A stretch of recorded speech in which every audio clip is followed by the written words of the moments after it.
Welcome friends, எல்லாருமே சூப்பராக ஹாப்பியாக இருப்பீங்கன்னு நம்புகிறேன். ஏர்லி மார்னிங் எழுந்து கொஞ்சம் வாக்கிங்லாம் போயிட்டு வந்துட்டு இப்போ தான் சன்னை பார்க்க முடியும். குளிர்காலத்தில் சுத்தமாக வெளியவே போக முடியாது. அந்த வேலையெல்லாம் முடிச்சுட்டு தான் லஞ்ச் பேக் பண்ணுறதுக்கு வந்தாச்சு. மண்சட்டி மசாலா ரைஸ் தான் செய்ய போகிறேன் லஞ்சுக்கு. ஒரு டீஸ்பூன் பட்டர் எண்ணெய் சேர்த்துருக்கேன். சீரகம் தாளிச்சிட்டு எல்லா வெஜிடபிள்ஸையும் சேர்த்துட்டேன்.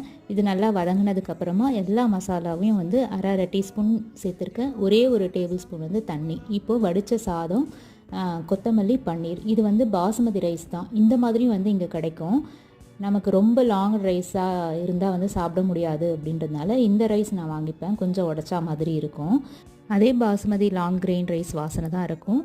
எல்லாமே பேக் பண்ணி முடிச்சிட்டேன். குட்டி சார் வந்து பிரேக்ஃபாஸ்ட்டு தான் எடுத்துகிட்டு போகிறான். ஏன்னா 7:10க்கே கிளம்புறதுனால. இதெல்லாம் முடிச்சுட்டு தான் இன்றைக்கி டீ போட்டே குடித்தோம். இந்த மினி விலாக் உங்களுக்கு பிடிச்சிருந்தா ஒரு லைக் கொடுங்க. நாளைக்கு பார்க்கலாம்.